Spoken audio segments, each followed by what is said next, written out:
Hello, and welcome to another episode of Coach and Coffee. Go get your coffee, come back, sit down.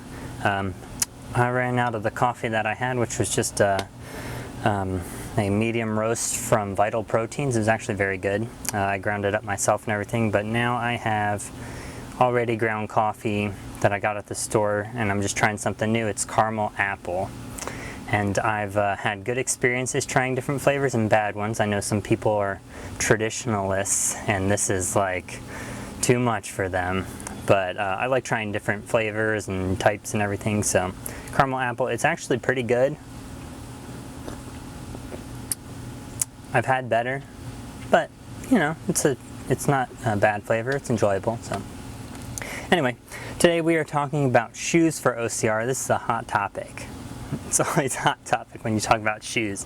There's so many different brands out there, there's so many different opinions out there, and you're just going to hear another one today. And I'm actually not going to give you any specific brand that I want you to go out and try, because that's not how this works. I'm not promoting any specific brand. On my left over here is a pair of Salmings.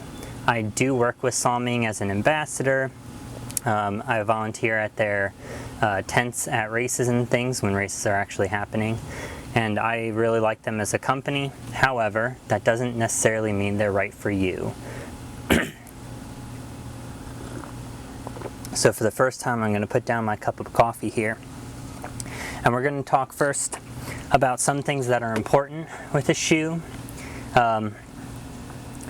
First, you have to figure out what you are wearing as far as what the drop is. Drop is just the difference in height from the front to the back. Some shoes have a dramatic drop, so they're kind of like on a, well, let's put it this way. They're on a slope like this. This is, I believe, a 5mm drop or a 4. It's one of those two. I always get confused because some of their other shoes that I have are different. But if you are wearing a shoe right now that's like an 11mm drop and you want to try out a new shoe like this or Innovate or VJ shoes or something like that, most of those shoes are going to be a low drop, and or some of them will have no drop, which means no height difference from the back to the front. And if you do that, what's going to happen if you just jump right into one of those types of shoes, you could end up with some injury issues.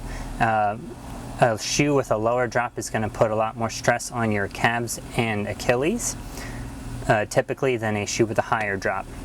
So that's important. Know what drop you're at right now and what you're used to. Don't just jump into a new shoe. If you do end up getting one, like with a lower drop or something, just make sure you go into it slowly. Don't just jump in at your normal volume. That's important. Durability is obviously important in shoes. I'm using this as an example because this is my current race shoe. It's also a shoe that I do a significant amount of my trail running in. There is another trail shoe that Salming has that I use. I didn't bring it out here. But I use this for as many trails as I can because this is the one that I find most comfortable and most efficient to run in, I guess we'll say. It's a feeling thing. I feel better wearing this shoe than other shoes, so I love it. Durability, it's been very durable, so look for durability. The thing about this shoe, and this is something that's true for me, and I've heard it's true for a lot of runners, but not everyone. The lighter the shoe gets, the less material there is. That's just a reality. The more material, the heavier it's going to be. So in the case of this shoe, it's a very light shoe. I honestly don't remember the weight, but it's a very light shoe, especially in comparison to some other ones like some Sauconys and Solomon brands. So this is a light shoe, which means the materials are much thinner. So with that, right out here, if you can see that little hole that's poking through, my little toe always creates holes in shoes. It's my running form. I don't know that it needs to change, but it's just the reality of what it is. So this shoe, this is the second pair of these where that has happened. So it's weak on the outside for me. Some people will not have that issue, some will. So durability though, overall they're very durable. That's the weak spot on this pair for me. It may be different for someone else. Drainability. if your shoe doesn't drain water, it's going to be very heavy once you get into water and once water gets into the shoe. So you want a shoe that drains it very well. This has mesh all over it, and I sound like I'm promoting the shoe. I'm not, I'm just giving examples. This shoe has mesh all over it, and so once I go into water, whether that be like at a race, jumping into Davy Jones at Savage Race or something, or whether it's running through streams, because a lot of the trails that I run have stream crossings, and I don't try to keep my feet dry because I want them to have the experience of getting wet and running with wet feet and everything, just like will happen at races. So I go through the streams. The first step or two coming out with these, obviously it's going to take some time to drain, so the first step or two feel heavy. After 20-30 seconds, these have as much water out as they're probably going to have out. Each step just squishes the water and it starts coming out of the mesh here. Drains extremely well. So find a shoe with great drainage for OCR, because almost all of them, most of them will have water. And even if they don't have water specific obstacles, a lot of times you're going to be running through mud and puddles and things like that, and water or mud or whatever is going to get into your shoe. Perhaps the most highly talked about portion of shoes for OCR is the grip. I honestly have no idea how many miles I have on these shoes.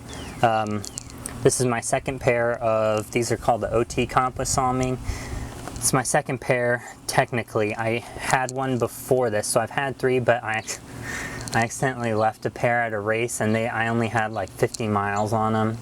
So no real test on those, but I've had these for a while. I've done a bunch of races in them.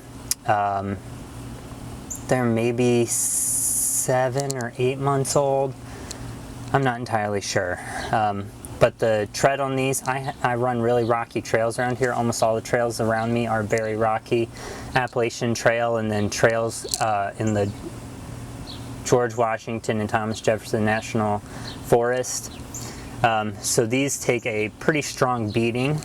I'm actually having one of these lugs has a slight tear at the base of it yet. It should be good for plenty more running, but they have gotten worn down a lot. However, I will say with traction on obstacles and at obstacle course racing, to date this is the best shoe that I've had for it. Even though the lugs, I mean, they're more worn down than they were when I originally got it, obviously, but the lugs aren't super large on these, but the traction is still very good. And so I've raced in other shoes. I raced in the Solomon, shoot, what are they called? Speed Cross 3s, I believe. Yeah, 3s were what I had. They had much larger grip, but I would say that the grip on these is, as far as practicality, the same as those. Very different shoes, but larger lugs on the bottom doesn't always mean better grip. Oftentimes it can, but you also have to consider the type of terrain you're running on. So, leaving these behind for now, just so that I'm not completely talking about one shoe.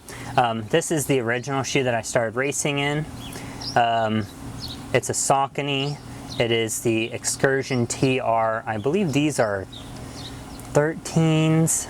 Originally, I actually started racing in the 7s, and the traction, the base down here, the lugs were very different than these are. Completely different setup. I actually don't like this as much as the original, or as the older model. I don't think these get as good a traction whatsoever. This shoe is a heavier shoe. It is a tougher shoe. I don't know how many miles I put on these, not nearly as much as the OTs, but these didn't have any tears. In my previous ones, it took a lot of effort to put a tear in the corner where I always tear my shoes. So these are more durable, but with durability comes more weight, almost always. And so these weigh a lot more.